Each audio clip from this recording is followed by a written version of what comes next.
Buonasera Bianconeri, buonasera, c'est vraiment vraiment déprimant.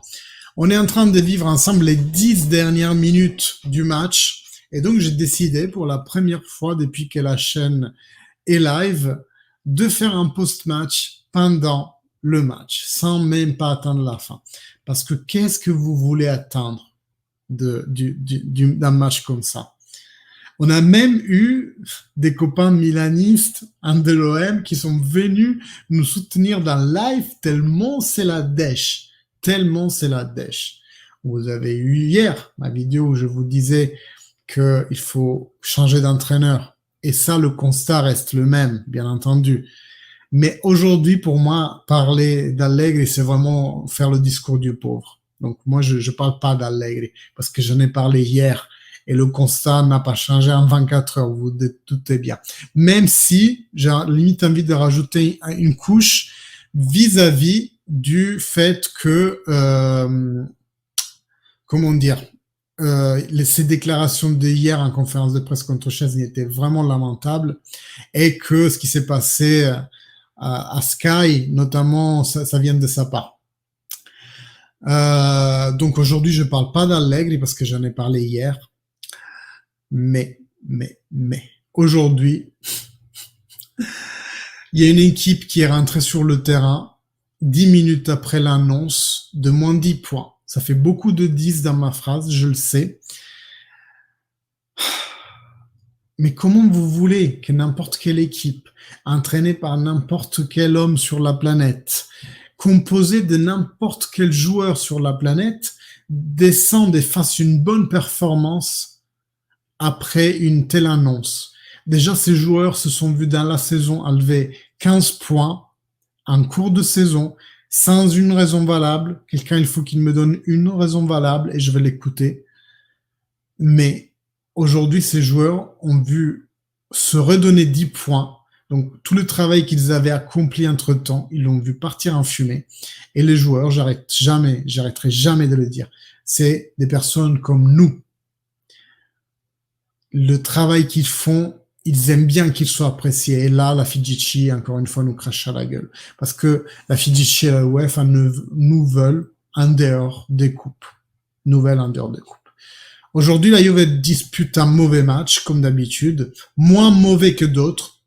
Parce que je préfère le match qu'aujourd'hui à celui qu'on a vu le premier, la presque totalité du match contre l'Inter ou la première mi-temps du match contre le Séville.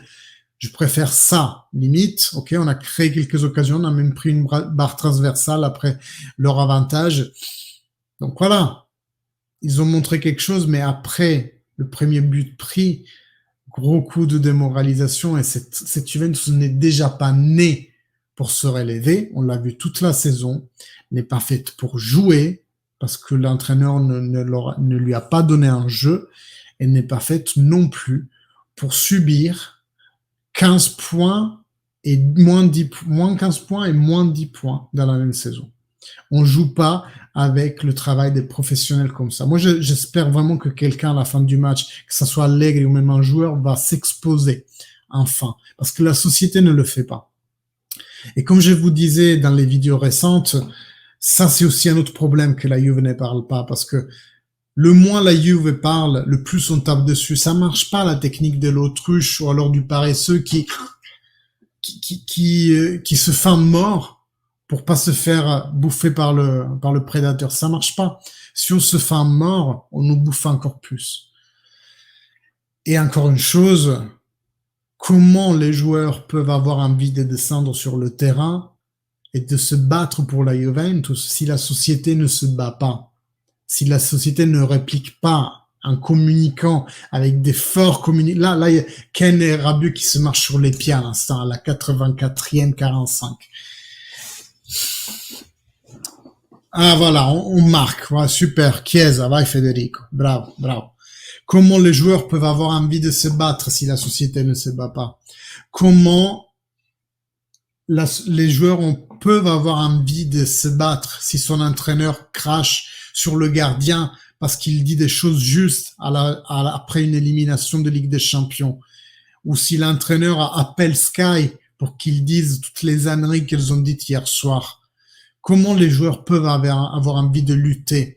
Encore une fois, troisième raison, si on leur enlève 10 points après leur avoir enlevé moins 15 points. Pourquoi ces joueurs devraient lutter pour cette équipe?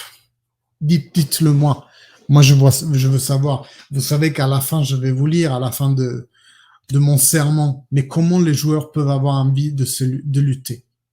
Et on rajoute une notion supplémentaire, c'est que beaucoup de joueurs ne savent même pas s'ils vont être là l'année prochaine. Paredes, qu'en ce moment est en possession, Di Maria, mais aussi d'autres. Rabiot lui-même, qui pourtant a fait une très belle saison. Voilà, les joueurs ne savent pas pourquoi ils jouent, parce que le plus de points ils font, le plus on leur enlève, avec ce concept complètement déjanté de l'afflictivité, qui n'est pas ce que le journaux déchante, parce que je dirais toujours que l'article 8 prévoit une peine afflictive, c'est-à-dire qu'elle doit, elle doit porter un dommage, mais pas au coût de la justesse de la peine. D'abord, la justesse de la peine. Donc, si j'ai fait quelque chose de mal, et dans les codes, c'est écrit qu'il faut m'enlever 2 points, il faut m'enlever 2 points. S'il faut m'enlever 4, il faut m'enlever 4. Et si ces 4 points ne sont pas afflictifs cette saison, on les donne la saison suivante. C'est ça qui dit l'article 8. Donc là, déjà, on nous punit pour quelque chose qui n'est pas réglementé. Les plus-values sont réglementées par l'article 31, j'arrête pas de le dire, qui ne prévoit que des amendes de sous. Et eux, ils nous punissent pour l'article 4 pour 2 raisons. Parce que l'article 4 prévoit le retrait de points et donne la possibilité à l'UEFA d'étendre les sanctions au périmètre international. Donc pourquoi les joueurs auraient envie de se battre vu toutes ces raisons-là? Qu'est-ce qui motive un joueur à se lever le matin et s'entraîner ou à se lever un dimanche et à jouer? Dites-le moi. Aujourd'hui, même à part toutes les discussions qu'on peut avoir fait sur Allegri, aujourd'hui, le vrai problème de la Juventus, c'est que les joueurs ne se battent pas pour elle. Simple. Parce que, on a vu le parce que tout le long. Là, il y a des derniers remplacements. L'Empoli, bien entendu, mérite, oui, cette victoire. Mais j'ai envie de dire une chose aux joueurs de l'Empoli. Moi, je vois un collègue à moi, ou même dans ce cas un adversaire qui vient de se faire tabasser de moins de 10 points. Ok, je fais le premier, je fais le deuxième, je fais le troisième, ça c'est le jeu. Mais au moins, j'évite, tu vois, les petits coups de pute, laissez-moi le dire. Les petits, ouais, t'es par terre, je te donne un petit kick, ou je te donne un petit coup, ou je te fais des histoires. Parce que j'ai un minimum d'empathie, en fait. Et d'accord, le résultat sportif, ok, gagner 3-0, mais quel est l'intérêt d'aller enfoncer le couteau dans la plaie? Moi, j'ai pas tendance à voir l'Empoli comme une équipe mauvaise, mais là, j'ai vu des petites scènes, là, comme ça, qui m'ont franchement énervé. Aucun intérêt de faire ça. Un peu de respect pour ton adversaire et pour des professionnels qui font le même travail que toi, et a priori, ils le font mieux que toi s'ils sont à la Juventus. Donc bon, honneur à l'Empoli, que bien ça leur fasse de gagner ce match. Par contre, ouais, j'ai vu ça, ça m'a vraiment pas plu. Attaque de Di Maria sur la gauche, il tente 2-3 dribbles, et voilà, il perd le ballon. Et toujours ça, Di Maria. Di Maria, un autre qui est déceptif dans la saison. Parce que de Di Maria, on n'attendait pas ça, on attendait qu'il prenne en main l'équipe et qu'il nous porte vers un futur plus radieux. Mais non, je remercie les autres, Robert qui est de l'OM et Pierre qui est du Milan et avec qui on va peut-être se voir dimanche pour la confrontation directe. Mais voilà, pourquoi faire en fait? Pourquoi faire? Donnons les 3 points au Milan, faisons jouer la U19, parce que ce championnat ne nous respecte pas. Donc pourquoi nous, on respecterait ce championnat en se donnant en fond sur la pelouse? Là, en vrai, les joueurs démontrent vraiment du professionnalisme en se battant jusqu'à la 89e 55 avec Ken qui va chercher un ballon au fond comme ça. Ils ont envie de se battre. Mais moi-même, je me dis pourquoi ils le font, en fait. Ça sert à rien. Oui, les connards perdent du temps, Amel, mais c'est logique dans le foot. Ça tu dois le prendre en compte. Bon, je vais passer les dernières minutes de ce live à vous lire. Tac, tac, tac. Alors, j'en étais où? Je prends un point d'ancrage, le message de... tac, tac, tac. Alors, la personne que vous avez citée qui fait des lives aussi, je la citerai pas. Je parle pas de son travail. Voilà. Ça c'est dit. On parlait d'Arnautovic ici. Euh,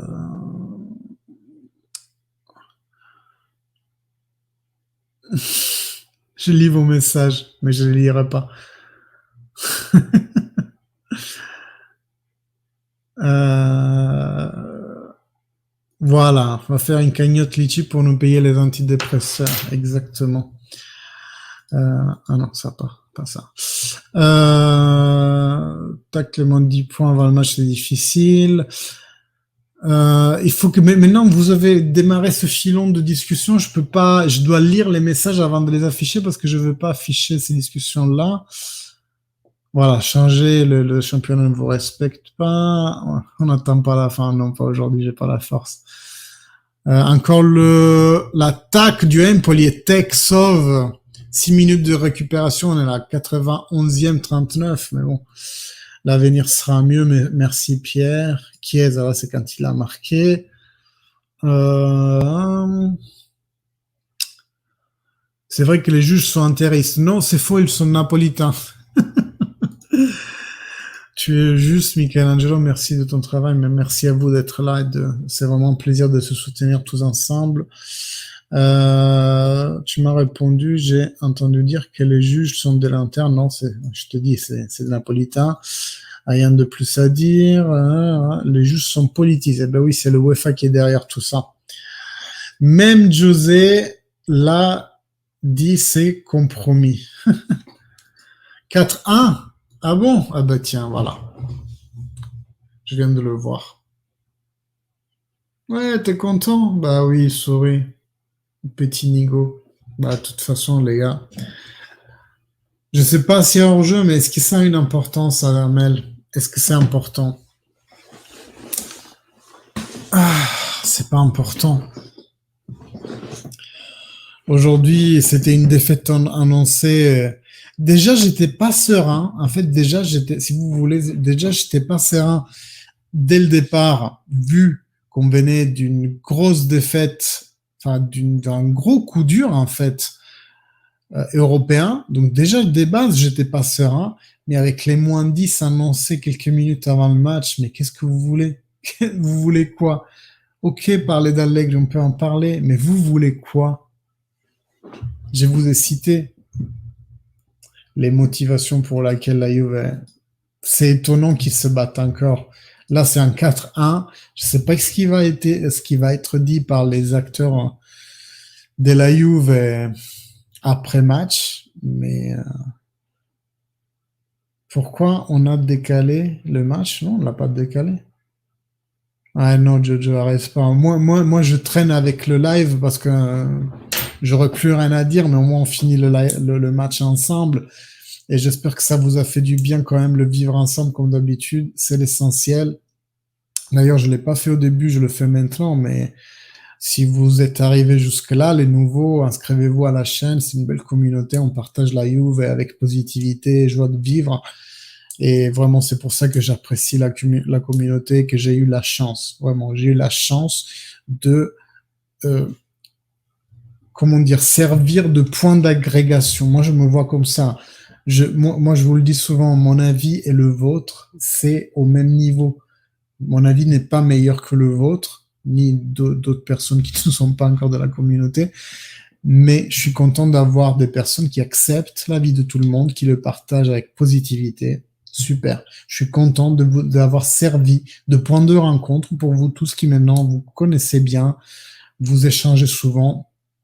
Qui essaie encore une fois avec le désespoir, Federico. Federico, qui espérons voir beaucoup mieux dans la prochaine saison. T'as fumé quoi, Jonathan? Non, c'était pas dimanche de base. T'imagines, on joue jeudi en Europa League et tu nous veux... Non, ça devait être mardi. Je l'avais même annoncé dans une vidéo. Et après, bah, de toute évidence, il a été gardé lundi. Ouais, seule solution, changer de championnat. Ouais, ouais, ils jouent leur vie, quoi. C'est bon, les mecs, vous gagnez 4-1, calmos, Carlos. C'est incroyable. Merci à toi, mais merci à vous, Laura. Merci à vous. Et pour les équipes, bah, pour toutes les équipes, vaincre la Juve, c'est un trophée, surtout à domicile. Parce qu'ils ont la chaleur de leurs tifosi, c'est normal. Allez, la Juve attaque encore, mais là, l'arbitre siffle, c'est fini. C'est fini, voilà, ils sont contents comme s'ils avaient gagné au trophée, regarde. Invasion de terrain. Je sais pas qui c'est, c'est vieux, c'est peut-être son dernier jour sur Terre, mais il est hyper content.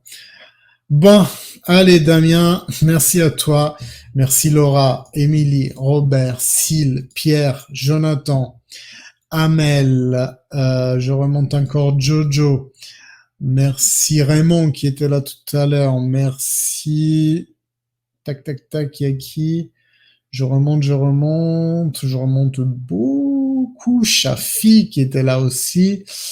Enfin voilà, tous ceux qui sont passés, merci à vous. On a vécu notre désarroi ensemble aujourd'hui. Les moins 10 points, c'est lourd, mais les moins 13... Enfin, en fait, aujourd'hui, c'est un moins 13. Il faut considérer ça. Je pense que ça, je vais titrer comme ça. Allez, mes amis, bonne soirée. Et finale la fine, Forza Juve. Ciao. Non, je l'ai pas oublié, je l'ai dit. Laura, en deuxième, je l'ai dit. Allez, ciao. Passez une bonne soirée.